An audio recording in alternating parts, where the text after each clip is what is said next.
Hello, everybody out there. Happy Wednesday. Wednesday Movie Club.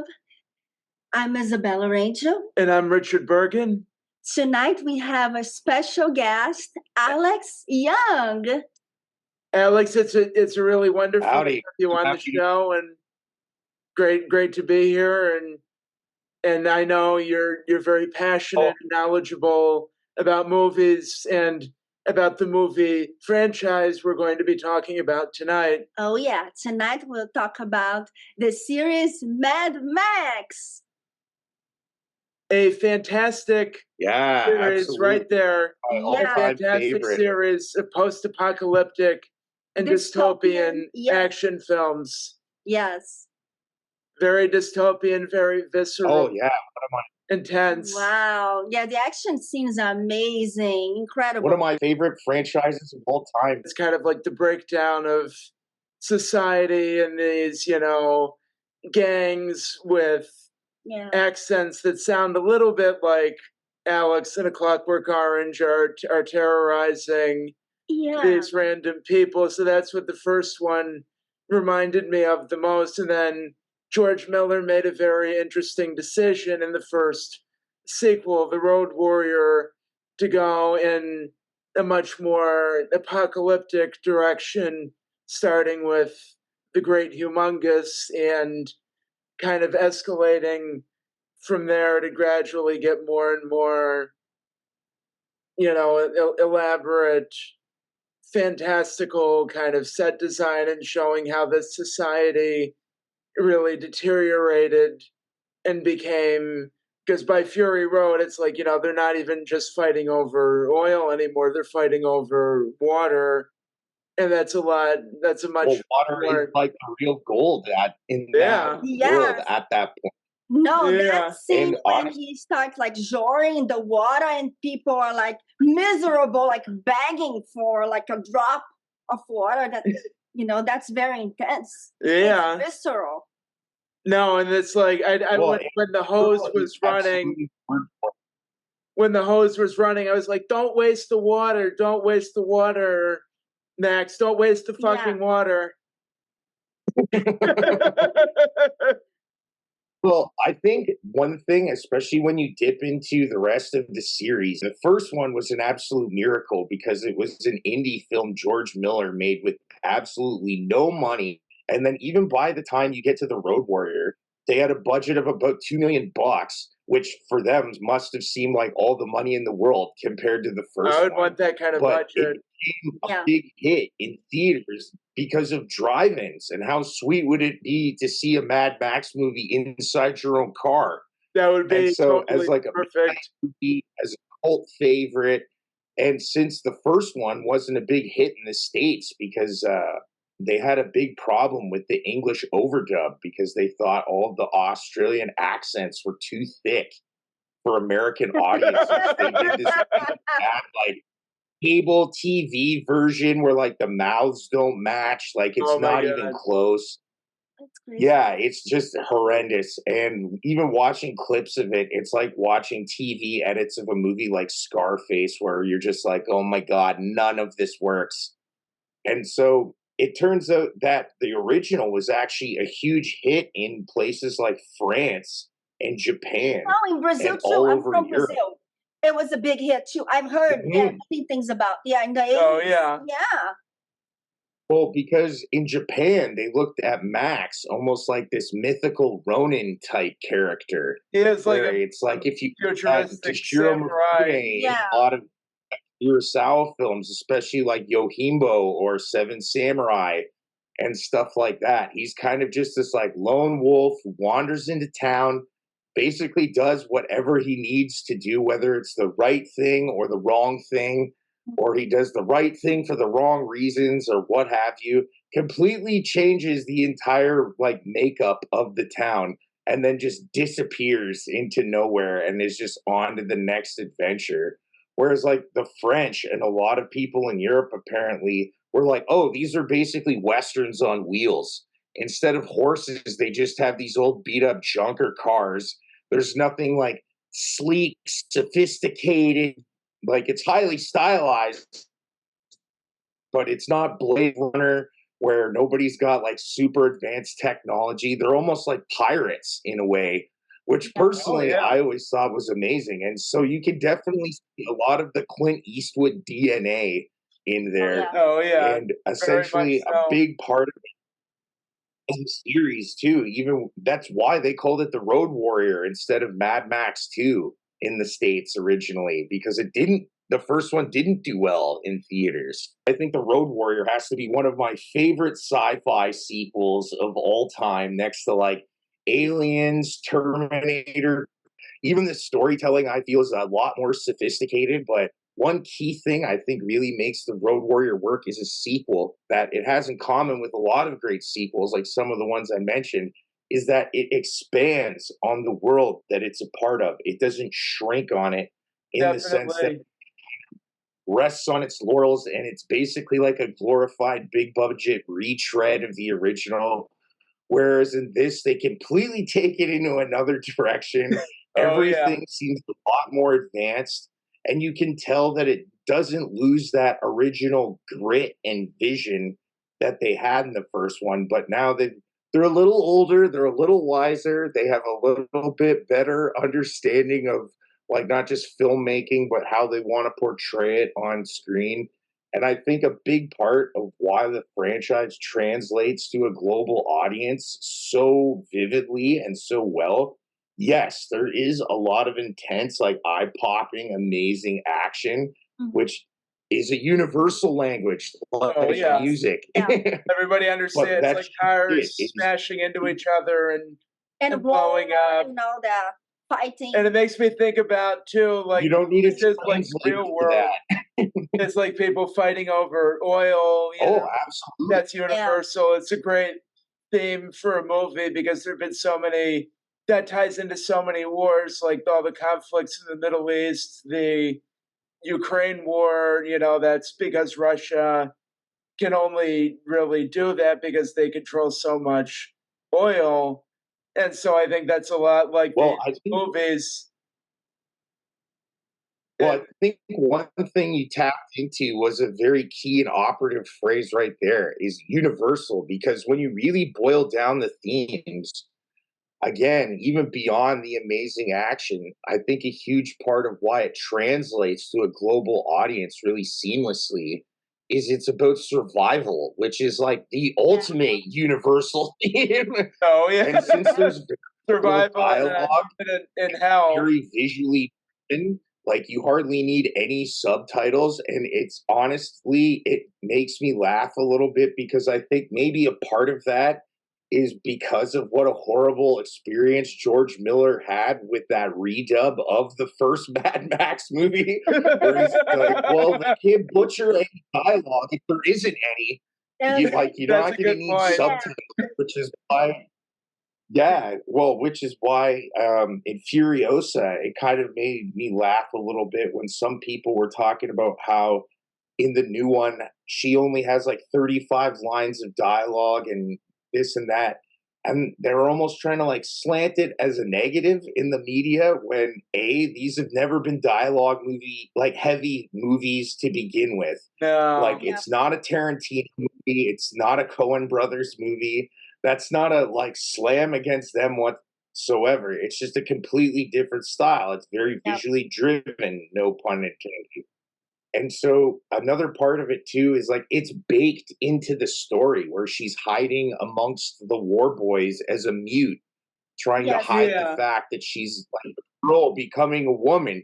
So it's not like they're doing it for no reason. There's a completely organic, natural motivation that ties into the theme again, which is survival. Just doing absolutely whatever it takes to survive, especially in this insane environment, which is why they say, like, in a world gone mad, you're only crazy if you're not. So absolutely, she's going to do some crazy things because she has to. And I think with Furiosa, a big key difference in her character contrasted next to Max is even though they're sharing the same chaotic environment and they have like a lot of the same drive, because if you watch the original, it's basically about revenge. after him like killing these people that destroyed his family. Yes.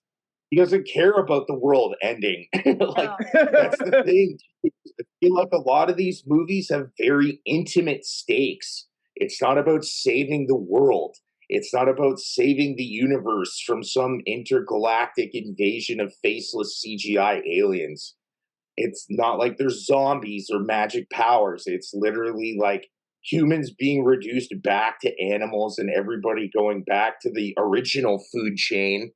Yeah. And essentially, when you look at Furiosa's motivation, almost all of it's hinged on revenge.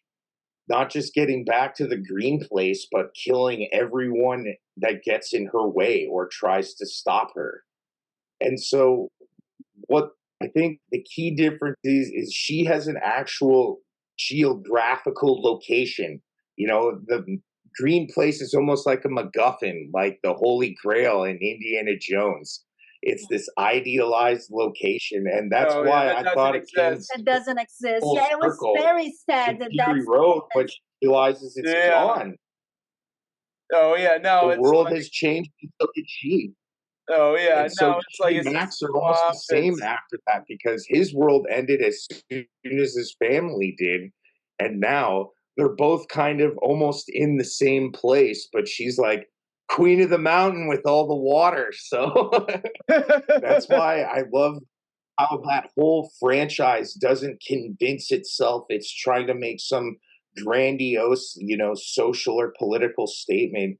It's way more concerned with just showing the power of not thinking in black and white morality. It operates in a lot of gray zones because when you really break Max's character down, too, I was talking about this with a friend of mine the other day, where I'm like, is Max really a hero, though?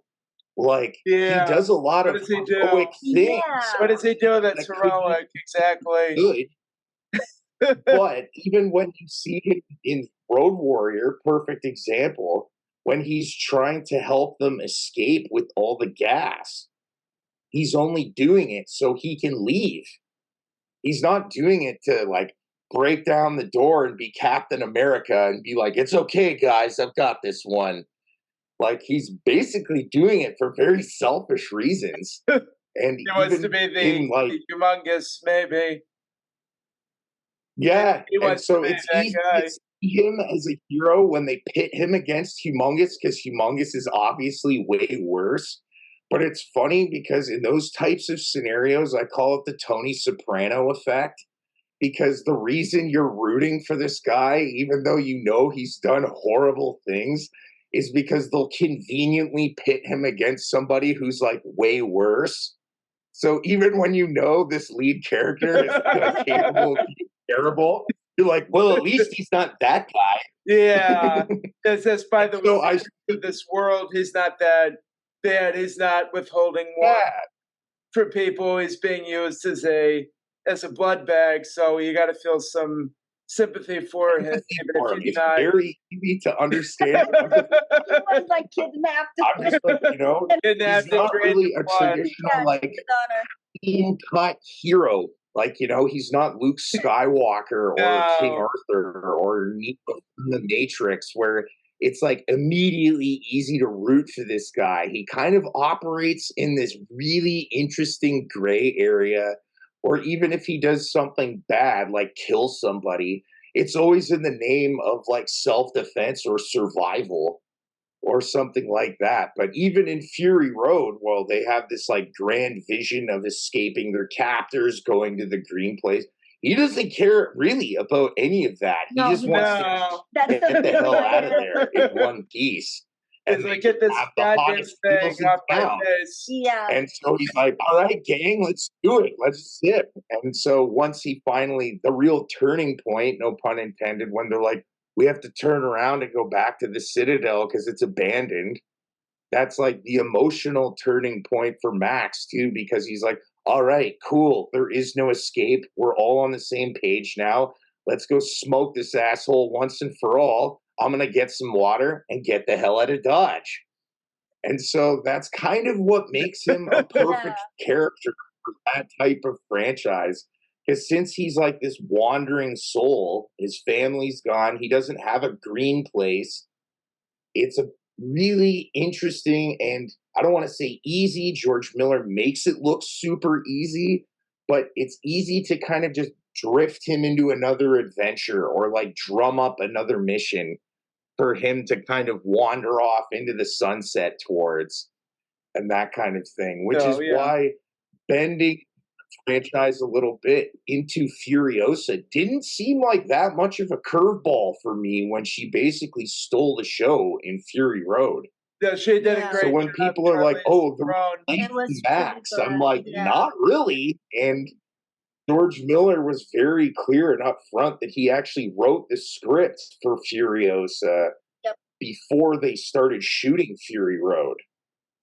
Because that way it would answer any questions. It was very...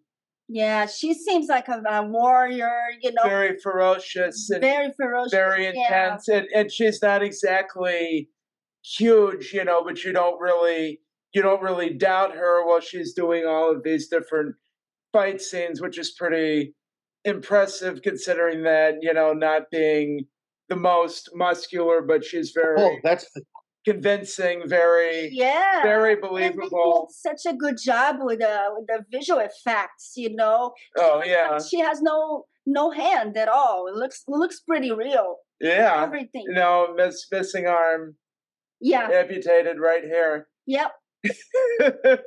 Yeah, Immortan Joe was not so immortal. No. That like crazy health machine on him all the time. Very interesting to see how these leadership positions get taken up in the ecosystem. But with Anya Taylor-Joy being of her size and build, well, it's because everybody would be like malnutrition, dehydrated, basically starving to death and that kind of thing. And I thought she looked like very similar body type to Charlize in Fury Road. So the tricky thing with prequels is you already know the ending, so it's almost like it's spoiled in a way, but it's all about the how, not necessarily the why, because the why has already landed going into it. Furiosa, very well, like just seeing the pictures of it, and the ads for it, I could say is like, yeah, she totally channels the character, much like Charlize Theron did before, and they surprisingly don't look that different, not as different as you might expect. Not really. No, they don't. Yeah. They don't. Especially by the end. And I think especially when it came to bringing back Mad Max, even for something like Fury Road, which won 6 Oscars, by the way, very quick to throw that out as a fan, and deservedly so, for things like sound design, editing, costumes, makeup, the visuals and sound were really spectacular. I love the shot where it looks like a sand dune, but it's actually Max covered in sand. I thought that was brilliant, and that it suddenly gets very quiet after this very intense noise. I thought that was a brilliant piece of directing and editing in that whole sequence. Or he might be a stone piece of looked sand. Like a sand dune. Yeah, but he was just covered. Well, the element of surprise is very strong, but it's funny because I just think in the current pop culture landscape we're living in right now, or living through, depending on how you want to slice it. Some people have more patience than others, but there's so many reboots, so many retreads, or essentially like prequels, spin-offs, etc. going on right now because studios are so heavily invested in IP. I think a big part of what sets the Mad Max movies apart from a lot of those and doesn't make it your typical Hollywood retread is that George Miller is still incredibly hands-on throughout the whole thing and directs it to the very end. And so you have that sense of authorial voice that creates a continuity throughout the entire franchise. Because honestly, I don't know if you could make one of these movies without him at this point. Yeah, that would be. And you could try. I'm sure a lot of people would love to take a crack at it. I've kind of just like fantasized and daydreamed about what I would write a Mad Max movie about, and I even have a title for it. It's just a lot of fun. But I don't think you could make one without him. And I think that's why the fact that this dude is like 81 years old and should probably be playing shuffleboard in like an old age home somewhere or playing like cards or bridge with his buddies. Most people are well retired by his age, and he's still cranking out these insane highball blockbuster action movies at a caliber nobody can really match right now, in my opinion. And so the more Max movies, like, the better, as long as he's on board. So as a fan, I think that's another key element that separates Max as a franchise, especially when you look at a lot of the way, and this isn't to knock other franchises, but especially when you have a franchise as expansive as like Marvel or Star Wars, where they have so many different projects all going on simultaneously. There's obviously no way you could get one person to do all of it. But I think that's a big part of what makes the Max movies more special and more one of a kind, and kind of just like in a league of one or a league of their own. Oh yeah, no, he really did an incredible job, and it is amazing when you think about, I guess, starting like at the end of the '70s and the beginning of the '80s, up until the present day. That is nearly half a century of working on this saga. So that's a pretty incredible thing when you think. Well, I'm glad you brought that up. Timing, especially in the late '70s when he did it, because it wasn't that long after Spielberg did Duel, and it was right around the time another magical little movie came out called Alien that really turned the tide because it was a big hit. And the reason I bring up Alien alongside like Mad Max and Duel is that one breakthrough thing about Alien that I think gets often overlooked because it was behind the camera. You don't necessarily, well, you do see it on the screen, but what I'm talking about was after Jaws, it was one of the very first like B movie ideas that got A-level treatment or an A-level response. And so since they were able to basically make it for coffee and donuts, but show it could be a big hit, what would normally be a Roger Corman movie or like, you know, a goofy midnight drive movie at a drive-in or what have you, or like a cult movie that they were just trying to flip a few quick bucks off of, they realized it had staying power, and you actually had not just these thirsty indie directors trying to make a name for themselves, but they had the results to prove that their imagination was a lot bigger than their resume.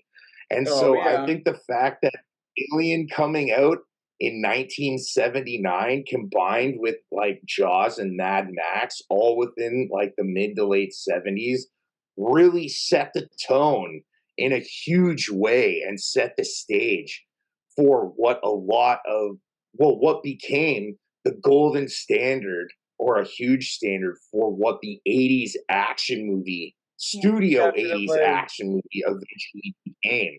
Especially when you see only a few years later, like John Carpenter doing Escape from New York, Steven Spielberg doing Raiders of the Lost Ark, James Cameron entering the picture with the Terminator, and then, of course, Aliens and things like that. And, of course, George Miller entering the conversation again with The Road Warrior.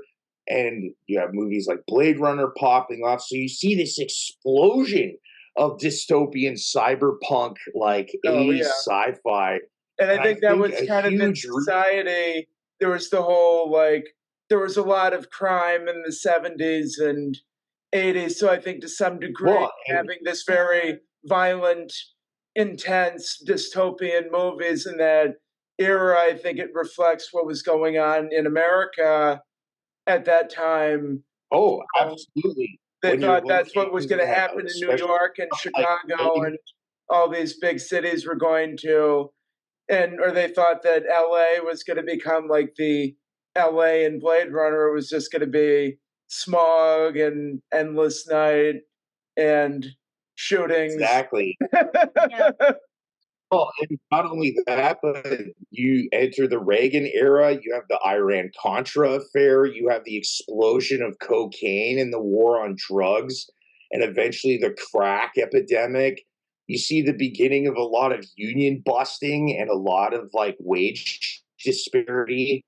Essentially, it's cool to like be a part of the corporate takeover of everything and like yuppie culture and all of that. History kind of speaks for itself, but I think like a lot of that grittiness that you saw in a lot of those sci-fi movies of that era kind of reflects that in a really interesting way, where the themes are about, with Max in particular, survival in kind of a hostile, in the face of a hostile world. You know, instead of relying on culture to reflect who you are, it's deciding like who you are for yourself. And I think with especially a lot of the protagonists that you see in those movies, like Ellen Ripley, Max Rockatansky, Snake Plissken, Kyle Reese from The Terminator, Sarah Connor, even Alex Murphy from RoboCop, and all of these kinds of things where these people don't really stop to ask themselves a lot of moral questions per se, because their victory is being a survivor. And that's what makes them this champion in this world gone completely insane. I will and survive. I think a huge part yeah.